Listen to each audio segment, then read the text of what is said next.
남자친구가 제 편을 들어주지 않아요. 길을 가다 덩치 큰 남자랑 어깨를 부딪혀서 제가 넘어질 뻔한 적이 있는데 그때도 나 몰라라 하고 뭐해 빨리 와 안 와? 하고 하더라고요.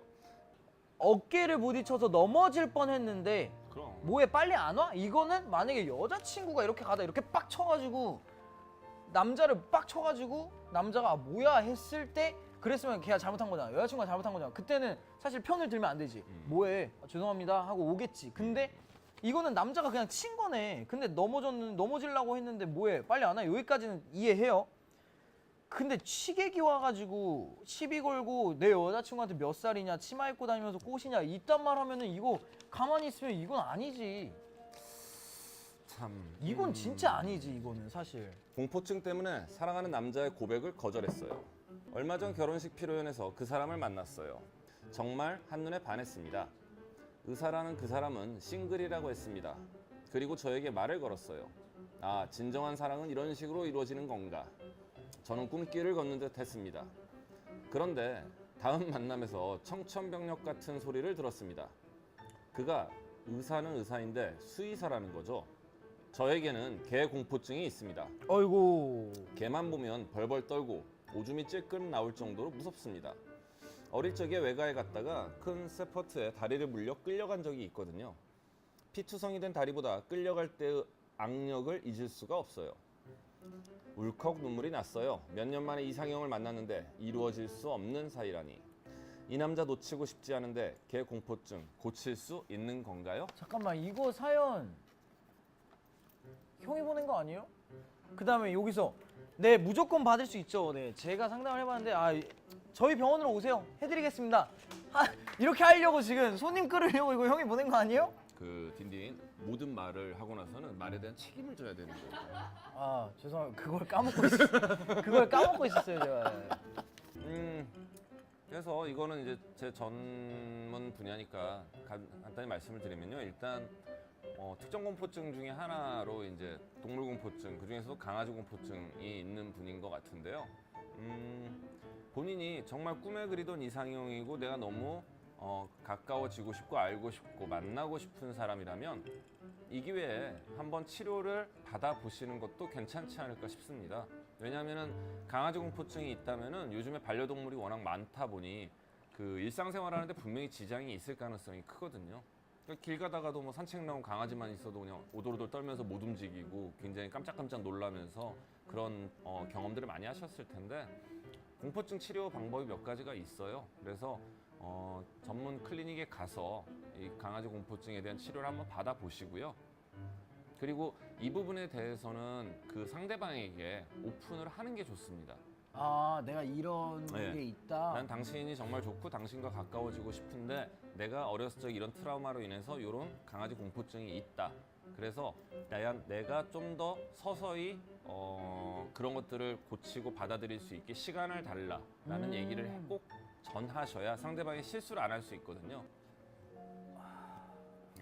좀 무거운 사연이 왔습니다. 이혼한 여자친구와의 사랑 정말 저만의 착각일까요? 27살 청년이고요. 바에서 알바하면서 부업으로 모델 일을 하고 있습니다. 지금 여친은 9살 연상인데요. 저 만나기 전에 이혼한 경력이 있어요. 지금 3살 된 아들도 있는데 여친을 쏙 빼 닮아서 잘생겼어요. 저도 잘 따르고요. 여친은 나이답지 않게 동안이고 자기 관리도 잘해서 제 또래 여자애들보다 몸매도 더 좋아요. 하지만 주변에서는 제 연애를 너무 반대합니다. 저한테 정신 못 차리고 착각에 빠져서인데요. 그녀가 저를 사랑해서가 아니라 단순히 즐기기 위해 만난다는 거죠. 가만 보니까 여자친구랑 낮에 같이 뭘 해본 기억이 없더라고요.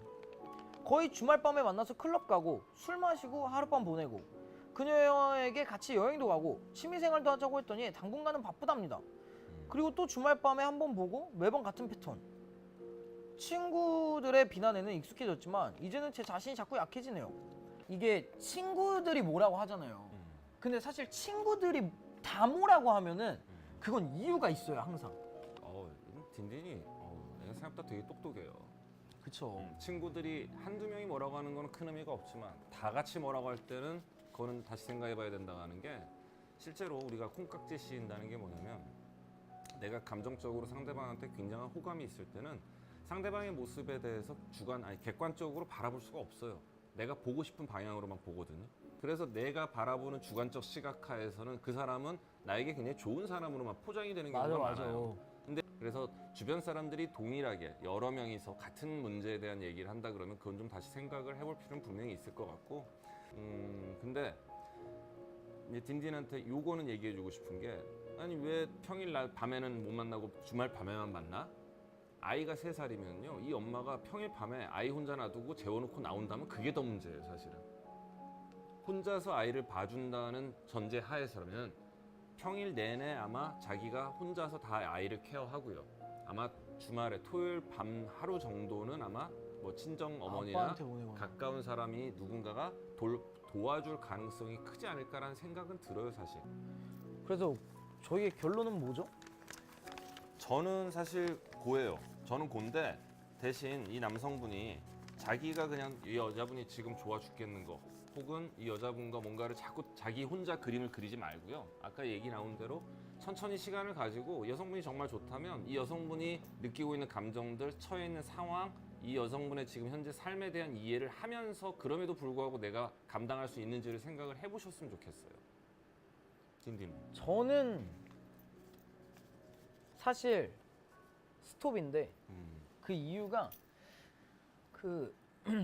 사실 이혼하고 아이가 있고 이런 건 사실 아무런 소용이 없어요. 그거는 문제가 되는 게 그건 아니야. 괜찮은 사실 거예요. 예. 좋으면은 그런 거고 나도 네. 그렇게 될 수도 있는 거니까 그건 전혀 상관이 없는데 만남 자체가 조금 그렇고, 이 남자가 이런 생각을 하고 있다는 거 자체가 지도 아는 거야. 그리고 친구들이 이렇게 얘기를 하는 거에 흔들릴 정도면 자기도 뭐가 있는 거예요, 지금. 자기도 분명히 뭔가가 있으니까 이런 이야기를 고민을 하고 있고 이런 걸 고민을 할 정도인 거지. 만약에 자기가 확신 있고 자기가 알면은 그냥 오케이인데, 자기도 뭔가 이상한 그 건덕지가 있는 거예요. 자기도 뭔가 이상한 게 있으니까 이렇게 생각하는 건데, 제가 볼 때 이거는 스톱이라고 봅니다. 네, 저는 봅니다.